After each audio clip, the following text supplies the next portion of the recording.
Yo, Wagwan, we're back with another video for your head tops. There's been some new official gameplay which we're gonna cover in today's video. I'll also be letting you guys in on a sneak peek at some of the characters' passive abilities, as a few of them are actually game changers and you don't want to miss it. There's also a few more leaks which I can go into detail about as well. The new gameplay looks great and we also get some more information about the story mode. So buckle up if you are on the fence about getting JJK, as this may sway your opinion on the game. The lights go for today's video is 600 likes, since Cursed Clash is only 6 days away from release. Make sure you smash that Rasclot subscribe button as well, because we're only 500 subscribers away from 8,000. The next subscriber goal is 10k, so every subscriber counts. And instead of tapping the notification bell, make sure you watch my live stream of Cursed Clash at the end, where I break down the voice actors gameplay and go over the first batch of leaks we got for the game. If you hear my voice sounding a bit iffy, it's because I ran a Storm Connections tournament and I was shouting so much during commentary because it was so hyped. So allow me if my voice is sounding a bit booky. Anyways, enough of the waffling, let's get into the action. Kicking things off with the JJK story mode, we got some new gameplay from the story which shows Todo and Yuji versus Nanami. From what we've seen so far from the story mode, it only had slideshows, but in the next clip we're going to see some actual animated cutscenes. This is great news for those story mode enjoyers. The gameplay also shows us Todo's full ultimate move, as well as Yuji and Todo's team joint attack. After you complete the mission, it looks like you're going into more slideshows, but instead we get this sick animated cutscene right here.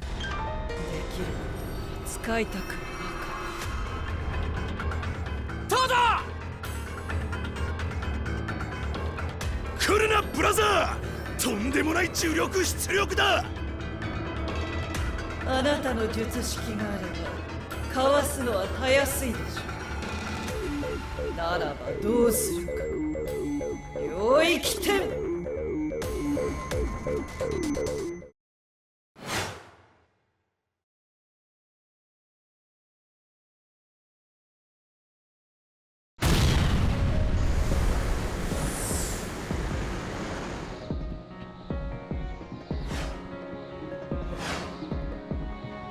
あいつは逃げがうまい。ユージのところまで距離があるな。仕方ない。少し乱暴しようか。術式順天青、術式反転赤。引きます。五条悟を相手にするほどおごっていない。ざけんな。何がしてんだよてめえらは。待てブラザー。トード、なんで止める。それ以上進むな。巻き込まれるぞ。挙式紫。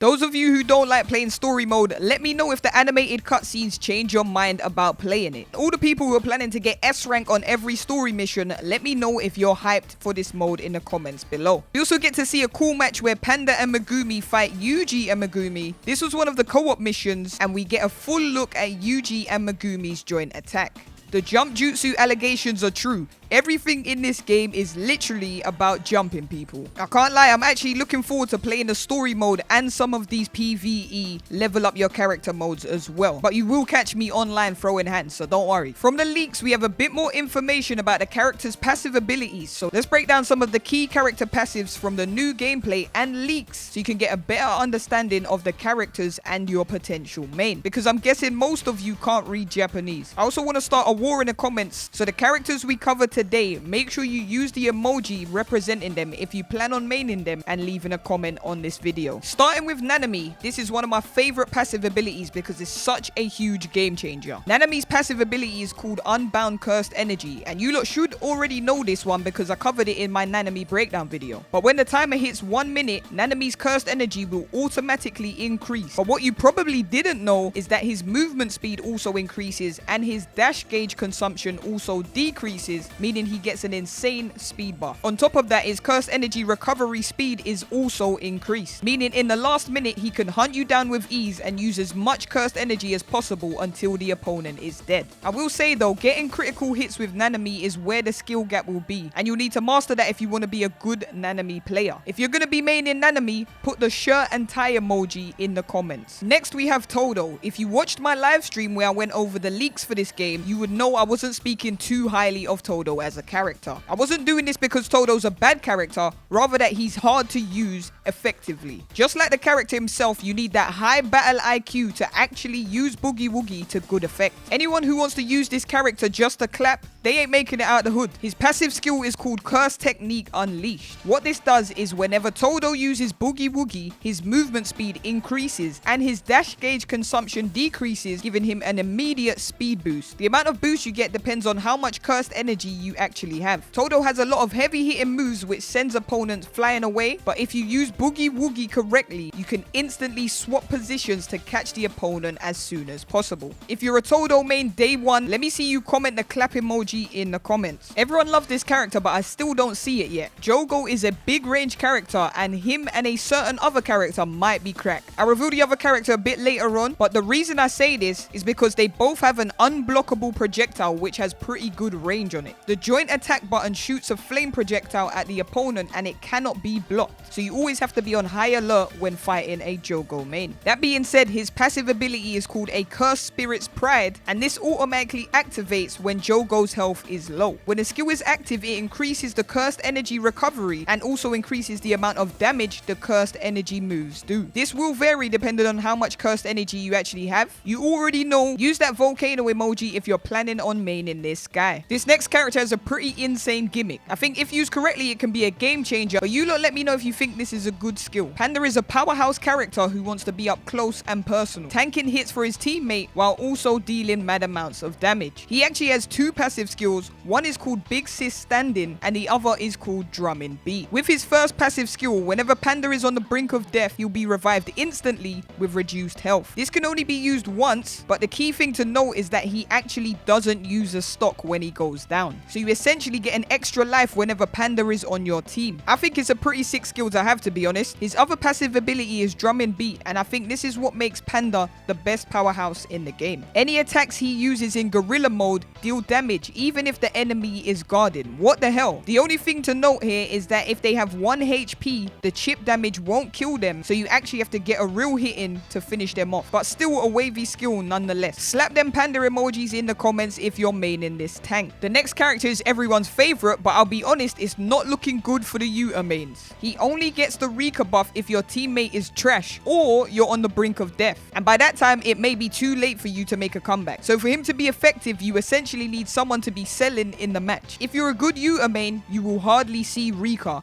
That's what I'm trying to say. His passive ability is called Rage. With this skill, he has a unique bar on the left of his HUD which fills up when an ally is damaged or they get downed. This varies in how much it fills up depending on what is happening during the match. But just so you know, the bar fills up pretty slowly. However, when the bar is maxed out, Rika will appear and start attacking with Yuta, making his moves a lot stronger and deal more damage. Rika can also counter and stop Yuta from being hurt, and also, while Rika is out, Yuta's cursed energy will stay at max. So if you plan on maining this character, drop the ring emoji in the comments.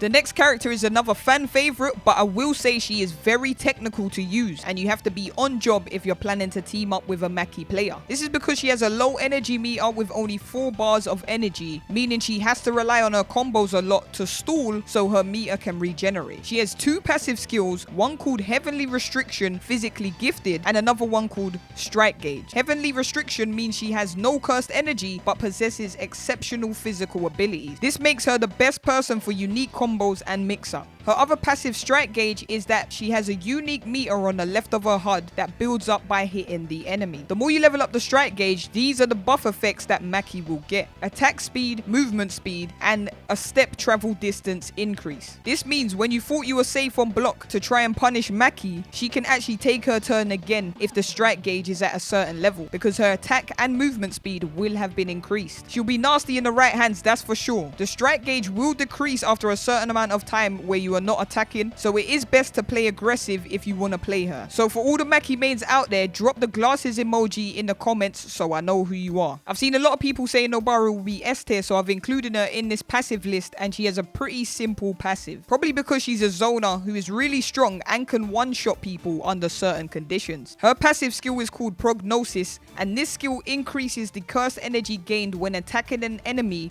with the hairpin or resonance effect. This means it's probably best to put a nail on each opponent, so every time you attack, you actually boost your meter faster on either enemy. Next, we've got my main, the #1 true certified salmon shooter, Inumaki. I claimed it from day one, and it looks like I made the right choice because this guy is cracked. His abilities are actually nuts. You should already know about his passive ability if you watch my Panda and Inumaki breakdown video. I would suggest you watch that as it covers some key in-game mechanics, but Inumaki's passive skill is Cursed Speaker. He has a unique HUD with a throat gauge, pause, and the throat gauge consumption varies depending on the difference in cursed energy level between you and the person being affected by the cursed speech. This means if you're at level 3, attacking someone who is level 1, you have nothing to worry about because the gauge consumption won't be that much. Because his technique is so brazy, when his unique meter is low, activation of the cursed speech is delayed, and you also deal a bit of damage to yourself. So you have to constantly be tracking how much meter has been used and can refill it with the 2 medicines you have on your HUD. Where the salmon main's at, drop that sushi emoji in the comments. The main man Gojo is a powerful character, but he needs space to be effective, so he can charge up his powerful attacks. Luckily, his moves have a lot of knockback and stun, so you know he's gonna be busted. He also has 2 passive skills, one called 6 Eyes and the other is called Limitless Curse Technique. We've seen a lot of Gojo gameplay already, but did you know his 6 Eyes passive is always active and allows him to see how much cursed energy the opponent actually has. As for Limitless Curse Technique, this is his purple super armor that can be activated by consuming his own cursed energy. You have to be level 2 or higher to activate this technique. If you're a Gojo main, I want to see the single eye emoji in the comments. The next character is defo someone I think who will be high tier. The best puppet user, Megumi. His passive might be one of the best in the game, and I'm not capping. His passive skill is called Technique Interpretation. This basically gives him a free combo breaker. When Megumi's cursed energy reaches level 3, he can command any of his Shikigamis even while he's being attacked. Now that's crazy. He's defo a dark horse for a top tier because he's good from range and up close. So drop the wolf emoji in the chat if you're gonna be a Megumi main. I quickly want to highlight Geto because we got some new gameplay of him, and just like Jogo, he has an unblockable projectile, which means he can hit you from range and you won't know whether to block or dodge because it could be his unblockable joint attack. His joint attack is unique though because it doesn't knock you up into the air. Instead, it actually traps you and stuns you for a while so your teammate can get a free hit off on the ground. We also see that Geto has Playful Cloud in his joint attack animation, and if you want me to do his passive skill in the part 2 of this video, make sure you stick around to the end to find out what the goal is for that. He'll definitely be a menace and a great teammate to have with his support options. Drop the caterpillar emoji if you plan on maining Geto. Last but by no means least, we have Sukuna. Everyone knows this guy was going to be trouble from when we saw him first use the flame arrow technique. He actually has the most passive skills from what I've seen so far from the leaks because he has 3 of them. Yes, you heard me correctly. His passive abilities are called Reverse Curse Technique,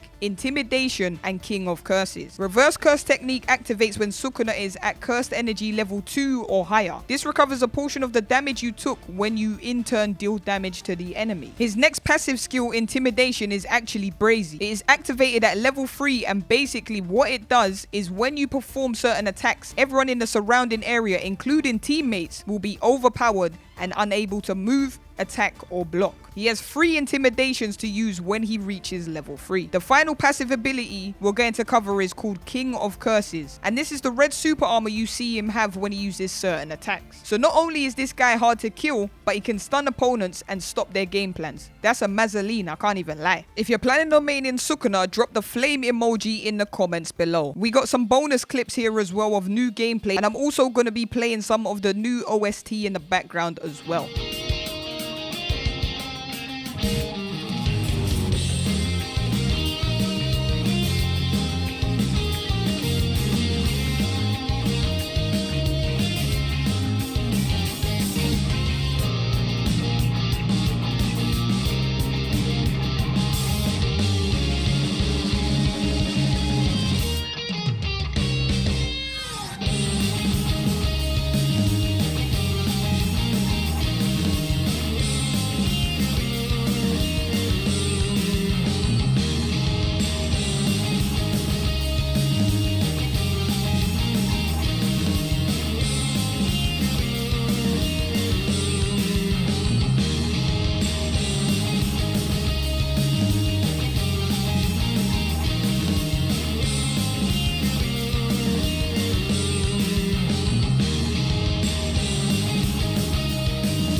Let me know what you think of that OST. It was a bit of a longer video today, but if you made it this far into the video, then you're a real G. There is no secret message today, but if you want me to do a part 2 of this video covering the other characters' passive abilities, then make sure you get this video to 600 likes and double triple check you're subscribed so we can get to the next goal of 10k subscribers. And if you want more JJK Cursed Clash goodness, make sure you check out this live stream I did where I cover even more leaks from the game and go over some of the new gameplay.